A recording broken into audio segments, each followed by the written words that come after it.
Rawalpindi GHQ में chief of defence forces के एजाज में गार्ड ऑफ ऑनर की तकरीब। Chief of defence forces field marshal Syed Asim Munir को तीनों मुसल्लह अफवाज के दस्ते की तरफ से गार्ड ऑफ ऑनर पेश किया गया। तकरीब बतौर पाकिस्तान के पहले चीफ ऑफ डिफेंस फोर्सेज तैनात होने पर फील्ड मार्शल सईद आसिम मुनीर के एजाज में मुनक्कद की गई। तकरीब में chief of the naval staff, chief of the air staff समेत आला अस्करी अफसरान की शिरकत। एजाजी दस्ते की जानिब से मेहमान खुसूसी को जनरल सलामी पेश की गई। मेहमान खुसूसी फील्ड मार्शल सईद आसिम मुनीर ने गार्ड ऑफ ऑनर का मुआयना किया।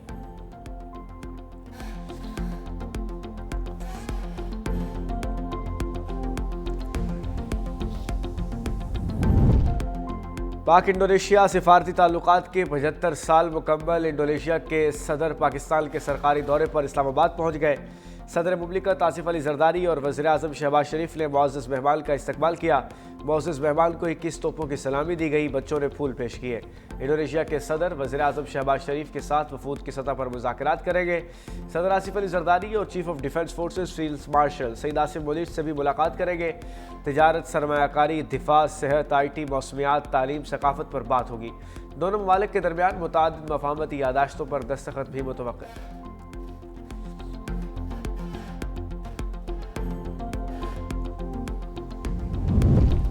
वज़ीर आज़म शहबाज शरीफ की ज़ेर सदारत पावर सेक्टर में इस्लाहात और अहम मनसूबों का जायजा इजलास। गवादर पोर्ट सिटी गिलगित बल्तिस्तान में बिला ताअत्तुल बिजली की फराहमी के मनसूबे पर गौर।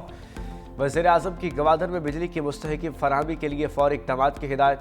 गिलगित बल्तिस्तान में 100 मेगावाट सोलर प्रोजेक्ट की फौरी तनसीब शुरू करने की मंजूरी।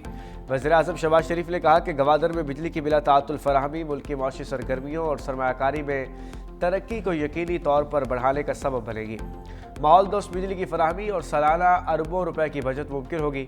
इजलास में वफाकी वज़रा और मुतल्लिका अहदेदारों की मनसूबों पर ब्रीफिंग। पावर सेक्टर में इस्लाहात के लिए जारी इक़दामात पर तबादले ख्याल।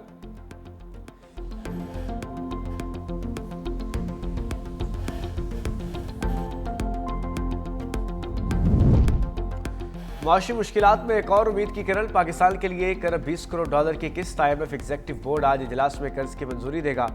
क्लाइमेट फाइनेंसिंग की मद में 20 करोड़ डॉलर जारी किए जाएंगे। पाकिस्तान और IMF के दरमियान 14 अक्टूबर को स्टाफ लेवल मुआहिदा हुआ था। करप्शन से मुतालिक रिपोर्ट जारी करने का कहा गया था। पाकिस्तान कर्ज के लिए तमाम शराइत पूरी कर चुका।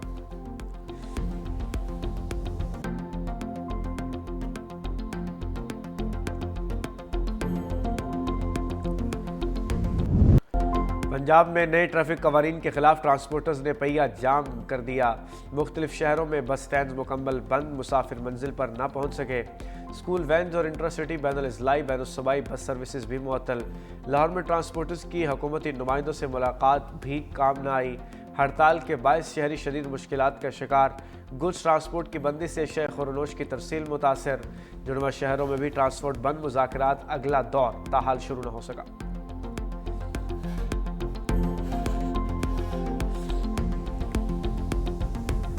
एक अदारा जो पाकिस्तान के लिए जिसकी खिदमत हैं, जिसने हालिया माजी में दुनिया की एक बड़ी ताकत को शिकस्त दी है, उन पर और उसके सरबराह को बिला वजह तनकीद का निशाना बनाएंगे, इल्जाम लगाएंगे।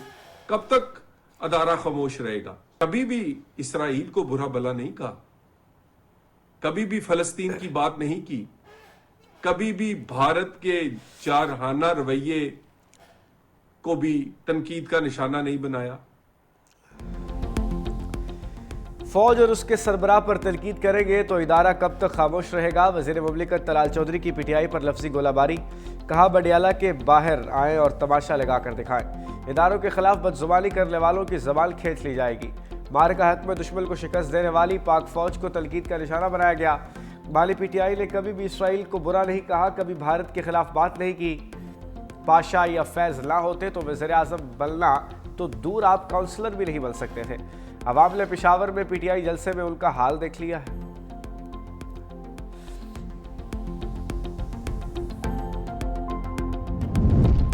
मुल्क में मीर जाफर और मीर सादिक की कोई जगह नहीं। माली PTI के नफ्सियाती बयानिए की आवाम ईंट से ईंट बजा देगी। पाक फौज के खिलाफ बयानिया दुश्मन का बयानिया है। रहनुमा मुस्लिम लीग नून दानियाल चौधरी का रावलपिंडी में पाक फौज के हक में रैली से खिताब। का इस बयानिए की हिमायत करने वाले भी दुश्मन के साथ खड़े हैं। ज़िमनी इंतखाबात में जलाओ घिराव का बयानिया दफन हो गया।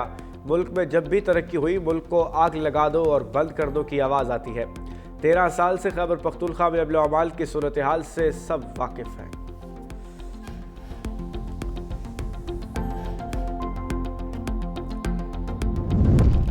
पीटीआई अपने मसाइल खुद हल करने के बजाय नफरत फैला रही है। रहनुमा पीपल्स पार्टी शाजिया मरी ने कहा कि पीटीआई पाकिस्तान में सियासत करने की बजाय रियासत पर हमला करती है। बानी पीटीआई की बहनों को गैर मुल्की मीडिया पर पाकिस्तान को बदनाम करने के लिए भेजा गया। मोदी के ज़ेरे इंतज़ाम भारतीय चैनल्स पर पाकिस्तान पर हमला करना शर्मनाक है। ये तर्ज़ अमल हल की बजाय अफरा तफरी पैदा की जा रही है। पीटीआई पाकिस्तान के खिलाफ बदनामी की बजाय सियासत पर तवज्जो दे।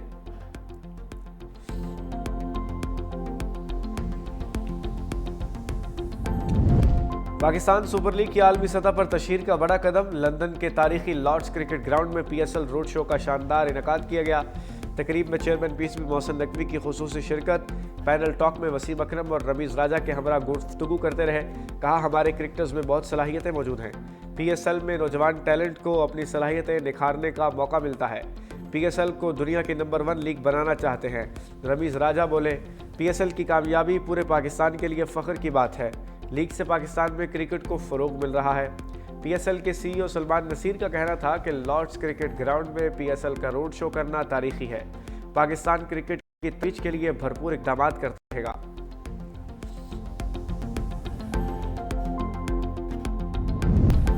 कराची में वज़ीर आला सिंध सैयद मुराद अली शाह से कतर के काउंसल जनरल से मुलाकात। दो तरफ़ा ताल्लुकात, तिजारती सरमायाकारी, इंसानी तरक्की, तालीम, सयाहत और अफरादी क़ुव्वत के शोबों में ताउन पर तबादला ख्याल किया गया। काउंसल जनरल की वज़ीर आला सिंध को कतर के कौमी दिल की तकरीब में शिरकत की दावत। वज़ीर आला ने कबूल करते हुए कतर की क़यादत और अवाम को मुबारकबाद दी। मुलाकात में कतर में मुकीम पाकिस्तानी कम्यूनिटी की खिदमत को सराहा गया। दोनों ममालिक के ताल्लुकात को मज़ीद मजबूत बनाने पर इत्तफ़ाक़।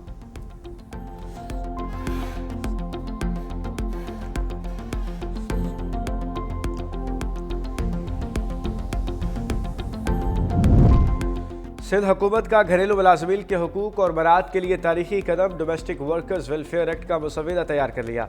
नए कानून के तहत घरों में काम करने वाले अफराद को सर्वेंट कहना ममनू, डोमेस्टिक वर्कर कहा जाएगा।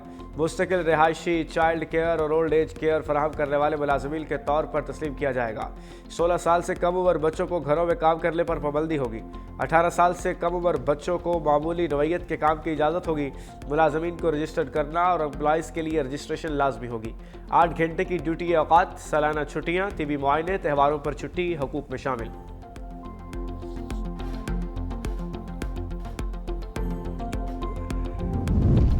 स्पीकर हयात सादिक की ज़ेर सदारत कौमी असम्बली का इजलास आज होगा। इजलास का 10 निकाती एजेंडा जारी।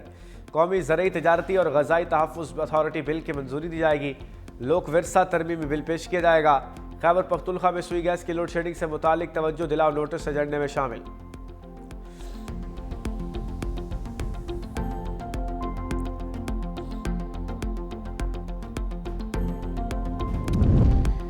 जस्टिस मियां गुल हसन औरंगजेब ने बतौर सुप्रीम कोर्ट जज के हल्फ उठा लिया।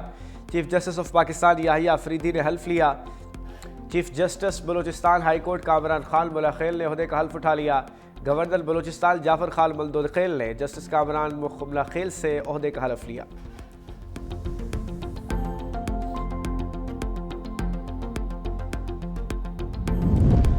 लाहौर, फैसलाबाद और बहावलपुर बड़ी तबाही से बच गए। CTD पंजाब की कार्रवाई। भारतीय खुफिया एजेंसी रॉ के 12 दहशतगर्द गिरफ्तार। सुखदीप सिंह भी गिरफ्तार। दहशतगर्दों में शामिल भारी असलहा, बारूदी मवाद, डेटोनेटर, IEDs और नकदी बरामद। तर्जुमान के मुताबिक मुलजिमों से हसास मकामात, इदारों, एक मदरसे और मेले की तस्वीर और वीडियोज़ बरामद। फैसलाबाद से पकड़ा गया नेटवर्क सूबे में खौफ व हिरास और मजहबी मुनाफरत फैलाने का मंसूबा रखता था। लाहौर और बहावलपुर से गिरफ्तार दहशतगर्दों को रास्ते भारी रॉ से फंडिंग मिल रही थी। CTD का कहना है कि मुलजिमों तक रसाई एक भारतीय फेसबुक ID के जरिए मुमकिन हुई है। मुकदमा दर्ज करके मजीद तफ्तीश जारी है। थाईलैंड और कंबोडिया के दरमियान सरहद कशीदगी एक बार फिर खूनरेज़ झड़पों में बदल गई। थाई फौज के कंबोडिया के अंदर फौजी ठिकानों पर फ़ज़ाई हमले, 4 अफराद हलाक। थाई फ़ज़ाइया के मुताबिक ये कार्रवाई कंबोडिया की जानिब से भारी हथियारों की नकलो हरकत और फौजी तैयारों के बाद की गई। दूसरी जानिब कंबोडिया की जवाबी कार्रवाई में एक थाई फौजी हलाक हो गया।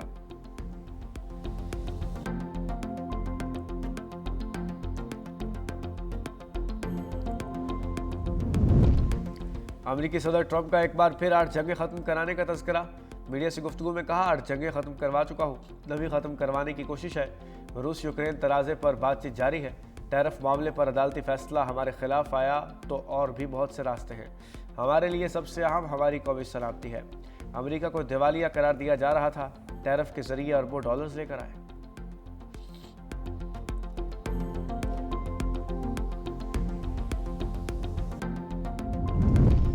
इस्राएली फौज ने गजा में जंगबंदी मुआहदे को तार तार कर दिया। गजा में एक बार फिर वहशियाना हमले, खवातीन और बच्चों समेत 7 फलस्तीनियों को शहीद कर दिया गया। मगरबी किनारे में भी 2 फलस्तीनी इस्राएली हमलों के भेंट चढ़ गए।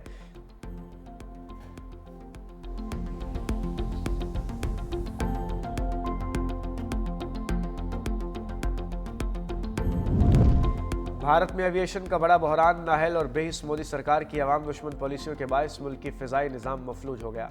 मारूफ एयरलाइन इंडिगो शदीद बदइंतजामी और ताख़ीर और मनसूखी के बहरान में घिर गई। अपोजिशन रहनुमाओं की मोदी सरकार पर सख्त तनकीद। राहुल गांधी का कहना है, मुनसिफाना मुकाबले के बगैर मैच फिक्सिंग जारी रहेगी और इसका बोझ हमेशा आम भारतीय उठाएगा। कांग्रेस रहनुमा पवन खेरा ने कहा कि इंडिगो ने 50 करोड़ के इंतखाबी बॉन्ड्स बीजेपी को दिए। शख्सियत संथेल का कहना है कि ये एक बहरान कुदरती नहीं, बीजेपी की मनसूबाबंदी है जो अपने पसंदीदा अफराद को फ़ायदा पहुंचाने के लिए अजारादारियां पैदा कर रहा।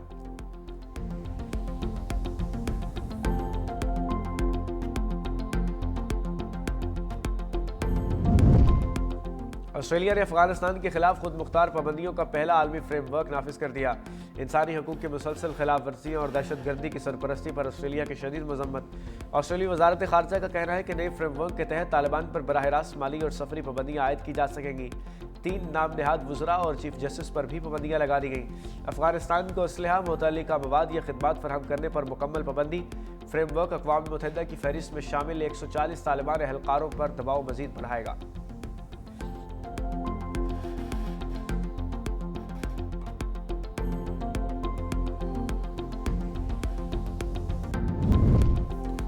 ढाका में शेख हसीना वाजिद दौर का एक और खौफनाक वाकया।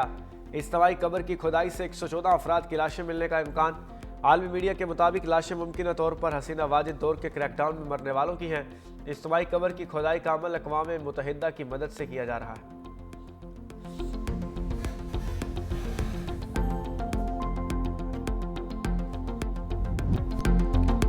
और अब आपको बाजार में खरीदारी के लिए नकद पैसे रखने की जरूरत नहीं। इस्लामाबाद के कैशलेस बाजार ने शहरियों की तवज्जो हासिल कर ली। बाजार में खाने पीने समेत हर चीज दस्तयाब है।